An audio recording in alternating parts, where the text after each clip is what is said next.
사돈 인연에 대한 질문들입니다. 자식을 결혼시키게 되면 남자 쪽은 며느리를 얻게 되고 여자 쪽은 사위를 얻게 됩니다. 이러하듯 새로운 자식들이 생기게 되고 또한 사돈이라는 새로운 인연을 만나게 되는데요. 부모, 자식의 인연법은 들어봤지만 사돈은 어떤 인연으로 만나게 되는 것인지요. 궁금하여 스승님께 질문드립니다. 감사합니다.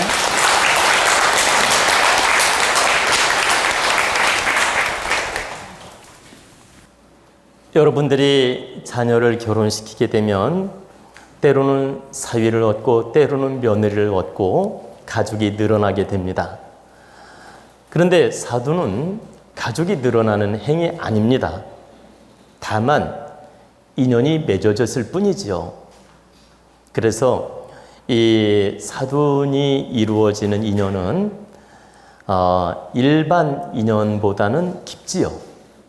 사돈의 인연으로 이루어지는 건 우리가 친구, 지인 만나는 것보다는 인연이 깊은 건 사실입니다. 그러나 이 사돈으로 맺어지는 인연을 이렇게 깊이 있게 굳이 해석할 필요는 없다. 자녀 결혼시키면서 연결된 인연, 자녀 결혼을 시키면서 사돈이 맺어지는 건 당연한 거기 때문에 며느리를 얻든 사위를 얻든 결혼시키면서 맺어진 인연이구나. 결혼시키면서 인연이 닿은 친척이구나. 결혼시키면서 인연이 닿은 관계구나. 이 정도로 생각하시면 되지 이걸 너무 무겁게 생각할 필요가 없다는 뜻입니다. 그러나 일반 인연보다는 깊은 인연인 건 맞습니다. 그래서 제가 그 부분에 대해서만 잠깐 풀어드리겠습니다. 사돈의 인연은 전생에 어떤 인연이냐면 대체적으로 두 가지 인연법입니다. 어떤 경우가 있냐면 전생에 선연공덕으로 그 관계적으로 도움을 주고 도움을 받고 선연공덕으로 이렇게 도움을 주거나 도움을 받거나 해서 선연의 인연법으로 공덕의 빚이 있는 경우가 있습니다. 빚이라니까 나쁜 의미가 아니고 공덕의 빚. 서로 이렇게 도움을 주고받으면서 공덕의 빚이 있어서 이 자녀 결혼시키면서 인연이 돼서 서로 마음을 써주고 서로 자녀를 교환하는 그런 공덕을 쌓으라고 그 빚을 갚으라고 선연공덕의 인연을 준 경우가 첫 번째 있다. 예컨대 제가 어떤 분에게 있죠.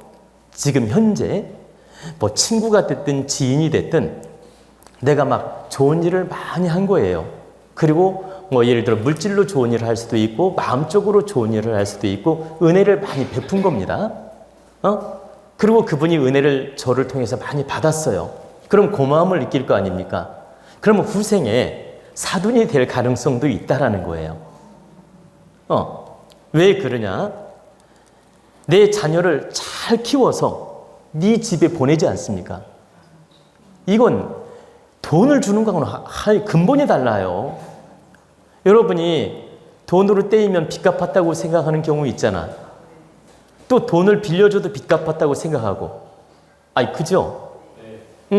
근데 사람을 키워서 준 거예요. 이건 엄청난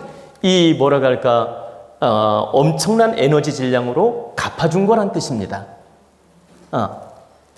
사람을 정성껏 공부시키고 키워가지고 그 몇십 년 노력을 해가지고 보세요.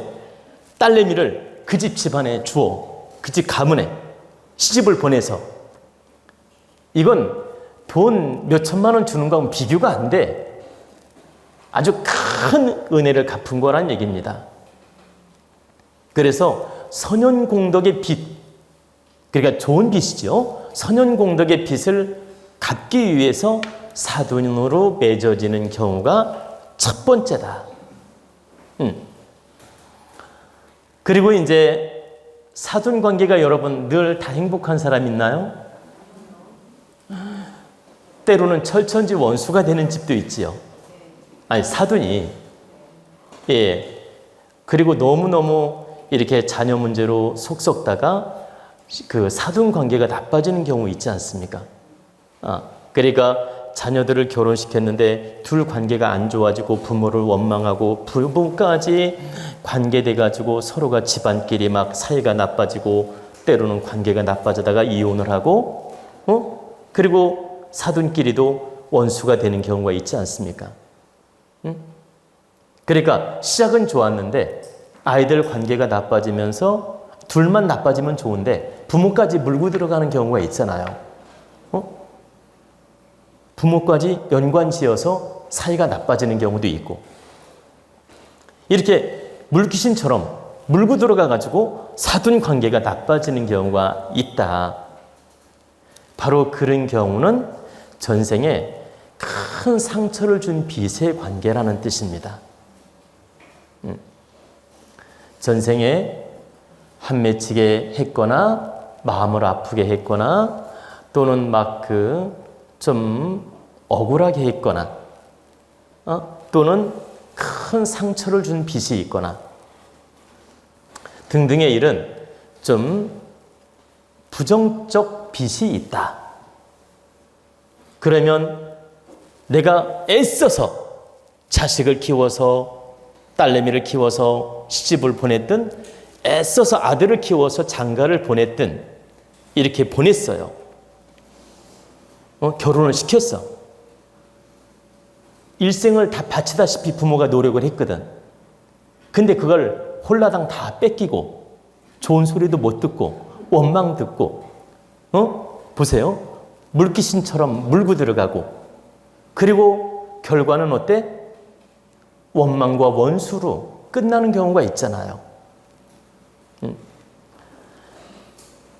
바로 그것은 전생에 너무 큰 빚이 있어서 네가 평생 바친 정성을 다 쏟아붓고 결국은 원망으로 끝나게 만드는 겁니다.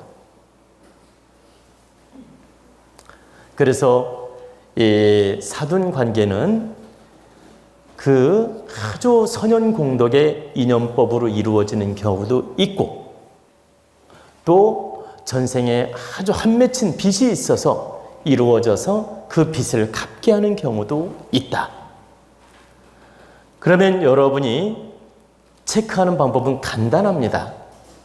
자녀들을 결혼시켰는데 사돈 관계가 큰 무리 없고 원망하는 마음도 없고 부담도 없고 관계가 원만하고 어느 날 만나서 식사라도 하고 또 더 가까우면 여행도 하고 또 여행은 못하더라도 소통이라도 하고 이런 정도면 전생에 나쁜 빚이 없는 거예요. 근데 사돈댁에 대해서 전화 한 통 하는 것도 부담스럽고 만나는 것도 부담스럽고 또 얼굴 보는 것도 부담스럽고 이렇게 은근히 미워하고 원망하는 마음을 가슴에 지니고 살아. 그러니까 싸우지는 않는데 은근히 알죠? 막 부담스럽고 밉고 싫고 이렇게 원망하는 심리로 만약에 지낸다. 이것은 일단은 큰 빚이 있는 겁니다. 아니 제 말은 아이들이 이혼 안 했기 때문에 관계는 유지가 될 거 아닙니까? 관계는 유지가 되는데 속으로 알죠? 깨꾸름하고 기분 나쁜 감정 응? 알죠? 유감 있는 감정 이런 감정을 안고 있다면 그 사돈댁하고 전생에 빚이 있는 거예요. 그리고 이제 저 아들과 며느리 관계가 막 사이가 나빠져서 이혼을 하게 돼가지고 사돈도 감정이 깨박살이 났어. 이건 대단히 큰 빚이 있다는 겁니다. 대단히 큰 빚인데 부정적 빚이 있다.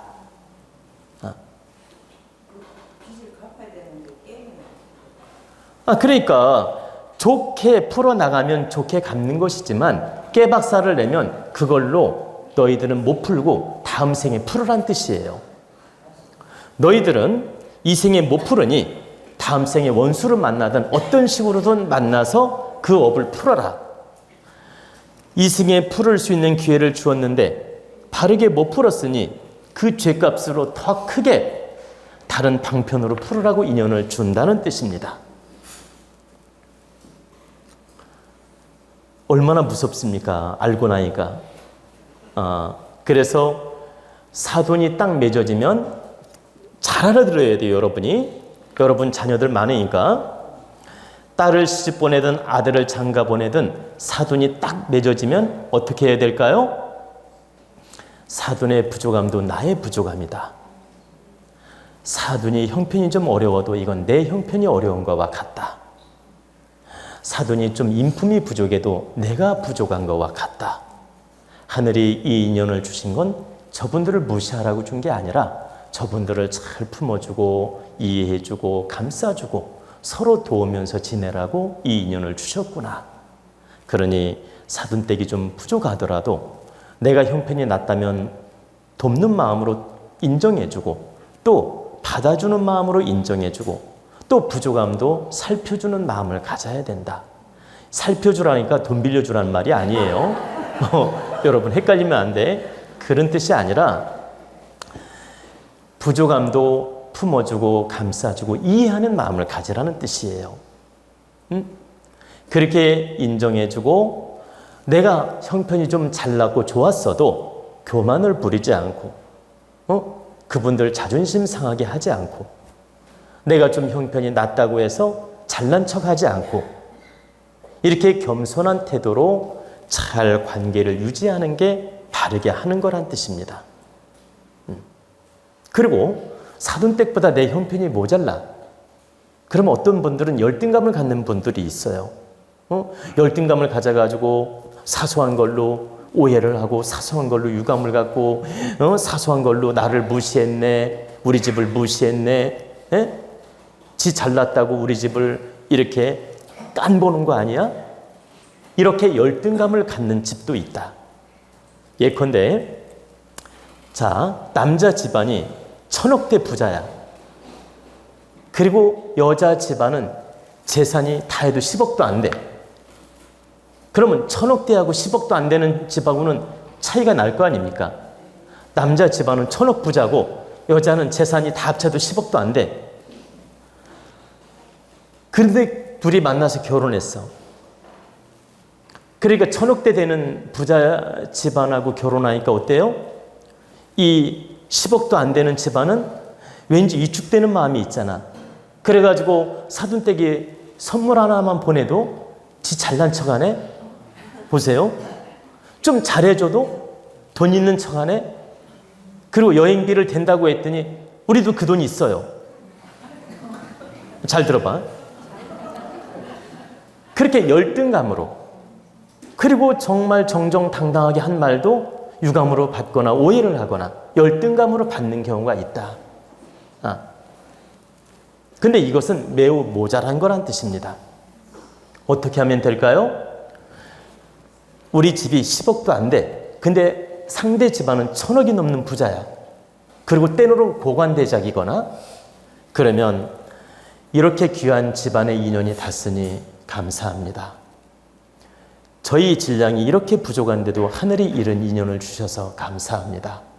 이런 인연을 주신 것은 하늘이 겸손한 마음으로 저 집안을 인정해주고 잘 받들어주고 공경해주면서 우리가 따라가는 마음으로 함께 노력하라고 이 인연을 주신 거라고 생각합니다.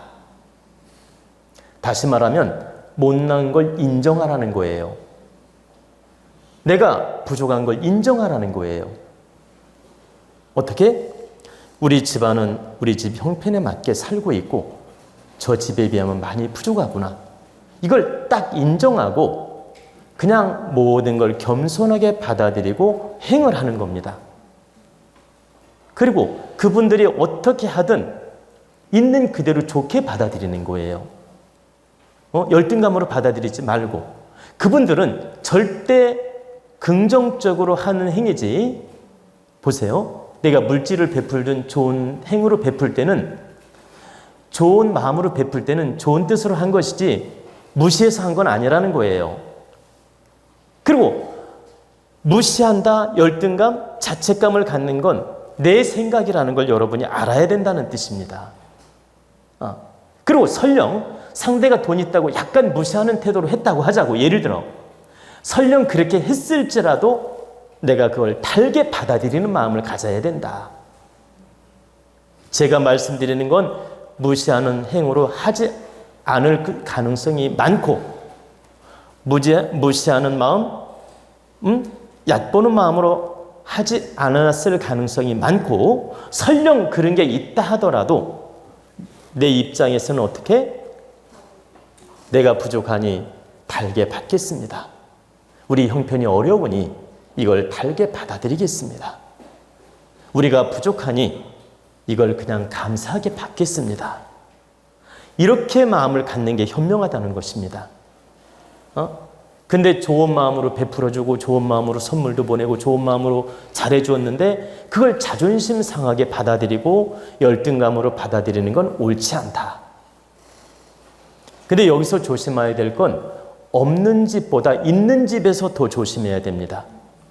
내가 사돈댁보다 좀 잘났거나 능력이 되거나 돈이 있거나 명예가 있으면 있는 집에서 더 조심을 해야 돼요. 왜 있는 집에서 더 조심해야 될까요? 상대는 모자라기 때문에 열등감이 있을 수 있거든. 그렇기 때문에 있는 사람이 더 겸손하고 있는 사람이 더 품어주는 마음을 가져야 되고 상대 자존심 안 상하도록 배려하는 마음을 가져야 됩니다. 내가 좀 있다고 막 잘난 척하고 내가 있다고 뭔가 뽐내려고 하고 내가 좀 있다고 있지 과시하려고 하고 이런 행을 하면 안 된다. 어떤 행을 긍정적으로 하더라도 상대 마음을 살피면서 해야 된다. 예를 들어서 결혼을 시킬 때 내가 능력이 돼. 모든 걸 다 해줄 수 있어. 그래도 상대 뜻을 존중해 주면서 상의하면서 상대 마음 상하지 않도록 배려해 주면서 해야 된다. 그래야지 상대 뜻은 다 무시해버리고 모든 걸 다 내가 해결하면 돼. 그러니까 내가 다 해결할 거야. 상대 뜻은 들어보지도 않고 이러면 안 된다. 상대 뜻을 존중해 주는 마음으로 상의도 하고 의견도 들어보고 우리가 이렇게 형편이 돼서 이렇게 해주고 싶은데 뜻은 어떻습니까? 저는 좋은 뜻으로 하는 것인데 어떻게 하면 좋겠는지 뜻을 말해주면 좋겠습니다. 우리 아이들은 보세요. 나는 여기까지 도울 수 있고 사돈댁에서는 어디까지 도울 수 있는데 우리가 형편이 조금 나아서 여기까지 돕고자 합니다. 그런데 사돈댁에서는 이걸 어떻게 받아주실 건지 이렇게 좋게 의견도 묻고 상의를 해서 결정하는 게 맞다는 뜻입니다. 내가 좀 잘나고 능력 있다고 모든 걸 무시하는 뜻으로 무시하는 것처럼 상대를 무시하는 것처럼 다 일사천리로 해결하는 것도 예가 아니라는 거예요. 상대한테 반드시 뜻을 묻고 상의하면서 처리를 하는 게 맞다는 뜻입니다. 그래서 물질이든 명예든 다 해주어도 바르게 못하면 관계가 나빠지고 욕을 먹게 되고 하나도 안 해주어도 욕을 안 먹을 수도 있다는 거예요. 겸손하게 잘하면. 그리고 많이 바리바리 싸주고 별의별 짓을 다 해도 상대를 기분 나쁘게 하고 자존심을 상하게 할 수도 있다. 그래서 혼사 준비할 때 부모님들이 늘 이 문제로 갈등을 겪게 됩니다. 이 문제로 자존심도 상하고 이 문제로 서운함도 갖게 되고 그리고 이 문제로 며느리를 원망하거나 싫어하는 경우도 있어요. 그리고 사위를 얕잡아 보는 경우도 있고 그러니까 사위를 얻었는데 사위 댁이 별로 못 살아. 그렇다고 사위를 얕잡아 보고 무시하는 투로 장인 장모가 말하는 사람도 있다는 뜻입니다. 근데 말 나온 김에 한 말씀 더 하면 사위를 얕잡아 보고 말을 함부로 하거나 무시하는 태도를 보이는 사람이 최고 멍청하고 미련한 사람이에요. 내가 딸을 시집 보낼 때 내가 부자고 잘 살아. 능력이 있어. 근데 사위는 못 살아. 그렇다고 해서 사위 집안을 좀 무시하고 사위를 무시하는 태도로 이 장인 장모 될 사람이 말을 함부로 하거나 무시하는 태도를 보이는 것처럼 못난 것이 없다. 왜 그래요? 사위를 무시하거나 사위 집안을 무시하는 건 딸을 불행하게 만드는 것이기 때문이에요. 사위 집안이 부족하고 사위가 조금 형편이 부족하더라도 사위를 잘 존중해 주는 건 내 딸을 행복하게 만드는 거예요. 근데 사위 집안이나 사위를 무시하는 건 내 딸을 경멸하는 거나 똑같습니다. 여러분이 이런 이치를 반드시 알아야 돼요. 그래서 사위는 백년손님이라는 말을 했던 겁니다. 여러분, 며느리 얻을 때 며느리를 백년손님 이런 말 쓰나요? 근데 뭐라고 합니까? 사위는 백년손님이다. 100년 동안이나 늘 손님이라 이 뜻이에요. 귀한 사람이다 이 말이야. 근데 며느리는 어때? 그 집안 귀신이 되거라. 그렇잖아요. 그래서 사위가 그렇게 어렵고 조심스럽다는 뜻이에요. 그래서 사위를 얻는 집안이 정말 더 겸손하고 조심을 해야 된다. 그리고 며느리를 얻는 집안은 감싸주고 품어주는 마음을 가져야 된다. 이렇게 노력을 할 때 관계가 좋아지게 됩니다. 그리고 참고로 하나만 더 말씀을 드리면 혼사 준비할 때 예단 문제로 갈등하는 경우도 많이 있어요. 근데 예단 문제로 감정이 상하고 유감을 갖고 오해가 되는 경우가 많은데 이것은 욕심에서 비롯되는 것이기 때문에 혹여라도 여러분들이 그런 문제가 생긴다면 절대 욕심을 내려놔야 됩니다. 어떤 욕심? 내면적으로 은근히 바라는 욕심. 겉으로는 아닌 것처럼 하고 속으로 바라는 욕심. 이런 게 있으면 혼수 문제로 갈등을 일으키게 됩니다. 그래서 절대적으로 결혼하면서 혼수 문제로 욕심을 갖거나 삿된 마음을 갖는 건 부족한 부모다. 절대 그런 마음 갖지 마라. 어떻게? 당당하게 아이들하고 합의를 먼저 보게 하는 겁니다. 너희들은 어떤 식으로 혼사를 치르고 어떤 식으로 혼수를 준비하고 어떤 식으로 합의를 보면 좋겠는지 너희들 둘이 상의해서 좋은 방법을 찾아봐라. 일단 아이들한테 먼저 맡기는 겁니다. 그 다음 아이들이 1차 합의를 보면 부모가 그걸 점검해가지고 어떻게 조율하면 좋은지 잘 살펴서 서로가 자존심 안 상하고 무리가 없게끔 합의를 봐서 처리를 하면 됩니다. 근데 모든 걸 부모 기준으로 하겠다. 이렇게 하는 것도 옳지 않다는 뜻입니다. 그래서 먼저 아이들의 뜻을 존중해주고 그 다음에 부모가 잘 점검해서 부족한 건 채워나가는 게 바른 것이다. 근데 부모가 부족한 걸 채워줄 때 어떻게 해야 됩니까? 사돈과 만나서 또는 통화를 해서 우리는 형편이 이러이러하니 사돈의 의견을 묻고 싶습니다. 그러면 사돈 댁은 어떻게 하면 좋겠습니까? 또 아이들의 의견은 이러한데 우리가 어떻게 도우면 되겠습니까? 이렇게 사전에 충분히 대화를 해서 합의를 봐서 유감 없도록 하는 게 맞다는 겁니다. 근데 대화를 안 하고 내 멋대로 해. 이게 옳지 않은 거예요. 대화를 안 하고 내 멋대로 하면 반드시 오해가 생겨요. 왜? 사람 입장은 다 다르기 때문이에요. 나는 내 도리를 한다고 했는데 저쪽 입장은 전혀 딴 생각을 하고 있거든. 그래서 내 입장으로만 생각을 해서 나는 혼사를 다 없애버릴 거야. 혼사가 아니라 혼수를 다 없애버릴 거야. 또는 너무 과대하게 할 거야. 이렇게 하면 안 된다. 너무 없애는 것도 예가 아닐 수도 있고 또 너무 과해도 예가 아닐 수가 있거든. 그렇기 때문에 과하지도 않고 부족하지도 않게끔 서로 상의해서 약소하게 하든 조금 이해를 갖추든 그건 합의해서 하면 된다. 이렇게 해서 서로 형편에 맞게 존중해 주면서 해야 무리가 없고 오해가 안 생긴다는 뜻입니다. 그러면 결혼하고 나서도 아이들이 잘 살 가능성이 많아요. 그런데 이 혼사를 치르면서 혼수 문제 아무것도 아닌 걸로 다야반지가 뭐 비싸니 싸니 보세요. 냉장고가 비싸니 싸니 예? 그리고 집이 좀 크니 작니 이런 걸 따지면서 부모가 되어가지고 문제를 삼고 왜 그렇게 작은 집을 해줬냐는 둥 살림을 그 모양으로 해왔냐는 둥 이렇게 욕심의 잣대로 함부로 평가하고 함부로 말을 한다. 그러면 그 아이들이 어려워질 염려가 있습니다. 어떤 식으로든 시험지를 겪는다. 집이 작아도 너희들의 복이고 또 살림이 좀 작아도 너희들의 복이구나. 또 집이 좀 생각보다 컸어. 그 또한 너희들의 복이구나.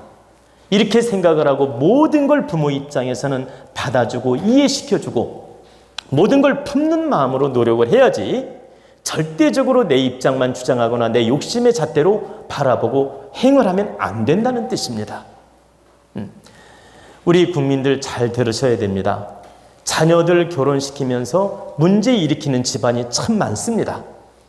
이게 바로 부모님 모자람, 부모님 욕심, 부모님이 지혜롭지 못한 탓이 크다. 부모님들 각성해야 됩니다. 자녀 결혼시킬 때 절대 이심, 욕심, 아집 다 버려라.